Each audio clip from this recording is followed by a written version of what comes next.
Hi all, let's have a look at the very interesting and controversial game that occurred recently in the Norway chess tournament. It occurred in round 1. It was between Magnus Carlsen playing white and Veselin Topalov playing black. So let's have a look at this game. d4 for Magnus, and we saw a Slav defense, very popular. Some see it as an upgrade to the old Queen's game it declined, because you're kind of not blocking in the bishop. Nevertheless, in this continuation in the game, black volunteers locking in his own bishop, because that's a very good idea just to reinforce the centre here with this triangle, very solid triangle. Sometimes by moving this bishop there's issues on this diagonal or b7 which give white sometimes a pleasant nagging advantage. So this is a very solid Slav triangle, and it's called like the semi-Slav, and we have bishop g5. Usually actually players with white are often, they're playing e3, that's like the main move, e3, so Magnus is slightly veering off a little bit here to give up his dark square bishop. In this line, white is often either playing a minority attack or trying to accentuate these two key squares here with pressure with the knights. With black, with one extra knight, the knights are often good on these outpost squares. We see knight d7, rook c1, waiting for d takes c4 maybe, but after g6 now the bishop does move in any case. Bishop e2, we see bishop g7. So black wasn't tempted to play d takes and b5. He's got another idea to keep solid here in the centre and wait for white to actually take on d5 to be able to recapture with the e pawn in particular. That would be good to try and keep the knight out of b5, and we see that here. C takes d5 is played by Magnus. Okay, so it seems this is a right position for the classic minority attack, which is a way of white trying to inflict structural damage here to isolate this pawn, to create a backward pawn here.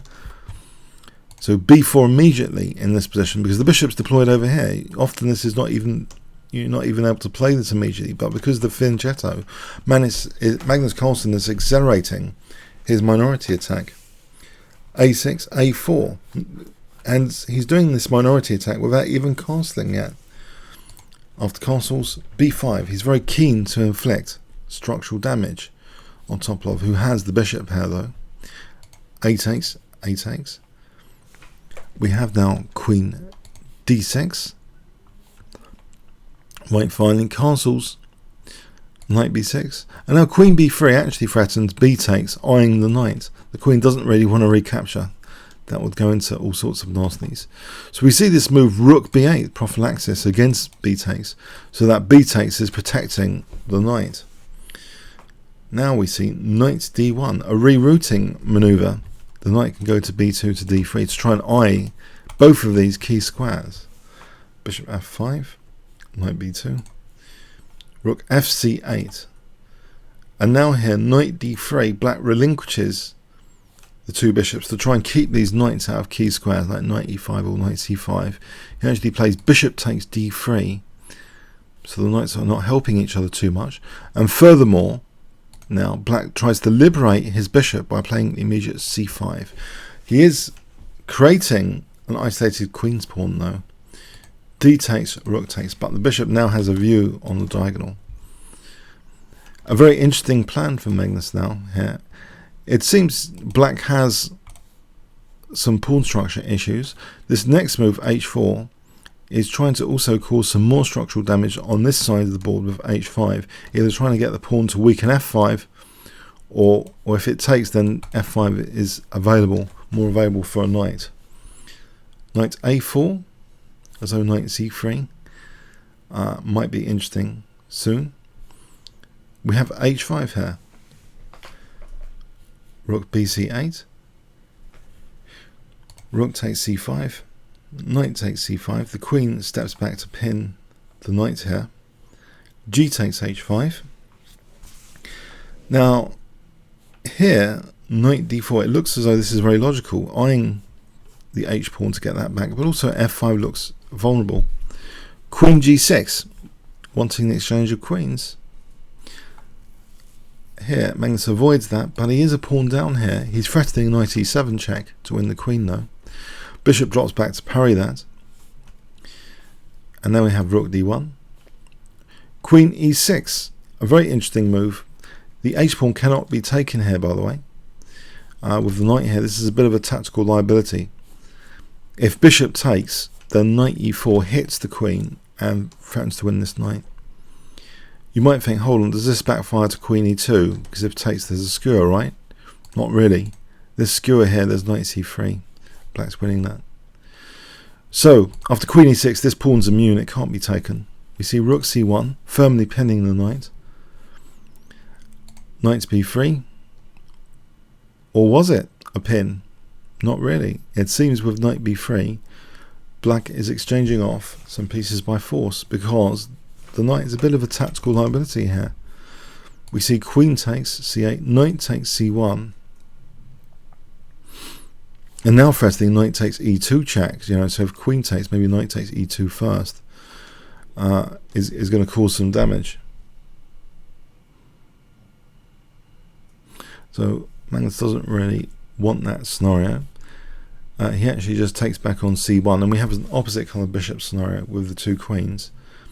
Queen takes f5, queen c7, but are these pawns quite vulnerable? Is there a quick pass pawn here? Check.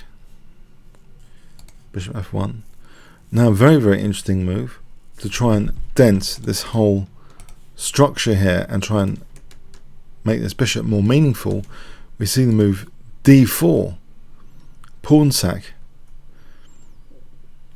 This is taken, and now queen d1. This is the point. Pressure here on the dark squares. Magnus can't really take on b7 because after queen takes, then bishop c5 is guaranteeing black a good game with a nice blockade on the b pawn. So actually we see queen e5, bishop g7, check. Now queen d8, king g7 unpinning, queen d5, b6. So there might be a possibility actually of bishop c5 here, potentially for pin, but there's checks, there's too many checks. It just blocks the pawn and gets out of the firing line, that's the main thing. Queen e5 check, queen f6, bishop g7. So here, after queen takes b6, it seems black has had some success in getting some targets for his dark square bishop, but it is at the cost of giving white an extra passed pawn here. After queen takes h6, this looks as though white does have some chances still, although it's a bit scary with f2 being eyed. This requires very careful play. Queen g4, queen d6, queen d1, threatening bishop takes f2 check to win the queen, check, queen c7, eyeing f7, that's protected, queen c, pardon me, b6.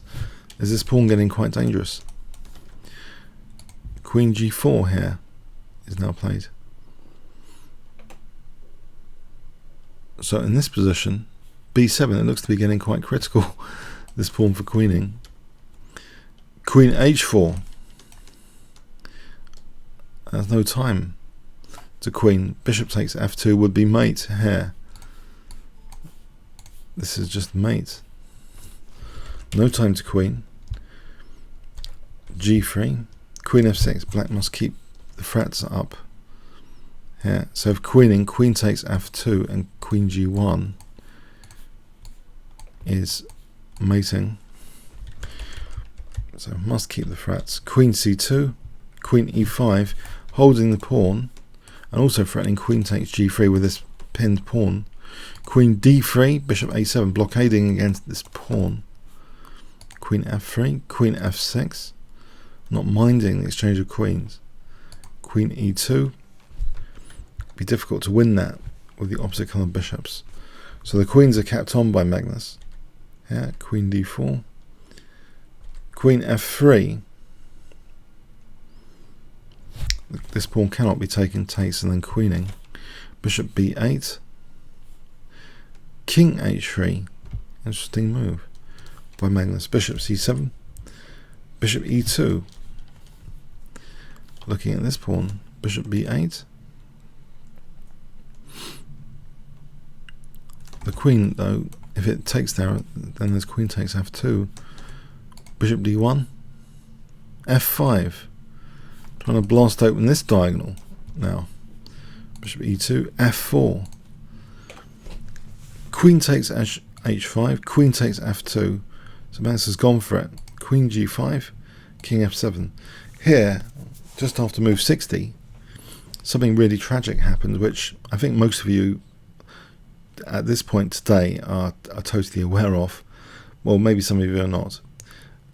Magnus thought the time controls were the same as the Norway tournament the previous year, where extra time was given after move 60. Unfortunately, he had arrived like a minute late for this meeting, which would have highlighted the rule change, the slight rule change from last year.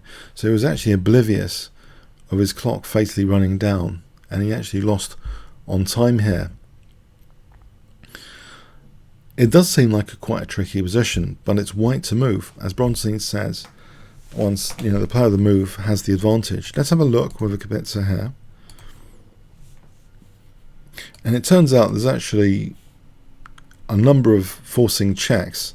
I've had this scenario in one of my own Blitz games recently, where actually it's a number of forcing checks where there's gold at the end of the horizon. Let's have a look. Bishop c4 check. Bishop b5 check. Not too many options so far. Queen f5. Doesn't matter where the king goes really. Let's try king e7.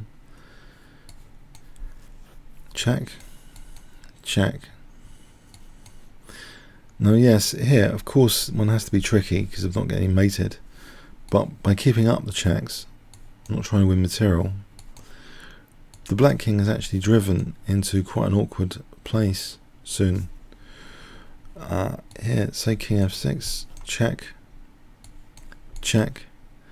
White's making inroads, and finally there's this killer check here, g4 here, queen g6, and the black king is now unfortunately on a terrible diagonal. So potentially, if king e3, queen d3 is actually mate. King e5, check. Pardon me. Yes, this is a very long forcing sequence, but here we see the skewer, queen b6, winning the queen.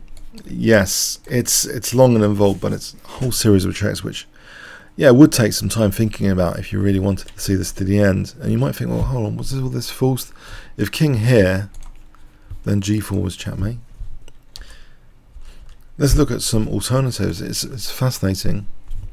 So this final position after move 60, after the check, it does appear winning. So if instead of king f7, say king f8, check, check, check, check, check. Sorry, pardon me. Not on g8, pardon me, on g7. And then you get in this g4 check, and here it's where it becomes really dangerous for the king. Check. And then this skewer. So yeah, it seems as though this sort of thing is going to be winning. Yeah, it was a tragic event, which really it did seem to potentially give Magnus some bad luck, but on the other hand, was it bad luck? He was playing against really, really strong opponents in the next couple of rounds with the black pieces. Caruana with black, Vichy Anand with black. Yeah, and he lost those two later on. I mean, he did have a draw in one of the earlier rounds with Giri, and he may have missed the win there, but it was a very, very, very tough tournament, and he didn't need this as well to add to it. Ideally he should have collected the point here, and I guess that might have played on his mind a little bit, but it was an extremely tough tournament anyway. So yeah, this is what really after move 60 transpired here in this position. Not being given the extra time to think about it. Yeah, it's white who has the power of all the checks to drive the king around to an unfortunate spot and make use of the g4 resource. It was an interesting game. I think the game showed that that is an interesting opening system where white is giving up the dark square bishop. Very accelerated minority attack, exploiting the fact the bishop wasn't controlling b4, so he had an accelerated minority attack. Black ending up playing for c5, getting a nice queen's pawn. Then another kind of structural attack on this side of the board with h5, weakening some other light squares. Then Magnus was trying to play hard for a win with the opposite coloured bishops, and actually he did kind of prove his point that it was a winning position eventually with the opposite coloured bishops leaving the queens on. But yeah, it seems, you know, a typical grueling game, which as often in the past ended, you know, for a win with Magnus, which is why he's such a fantastic player. He can grind these games out to a win. But here, unfortunately, yeah, the rule change, it seems, stumbled him. And apparently, in subsequent weeks, there's been chess space articles of other players, who have also forfeited on time, not clearly understanding the rules. In one tournament, for example, it was mentioned by the controller at the start about grace time, 30-minute grace time. So the time control was said, and then 30-minute grace time.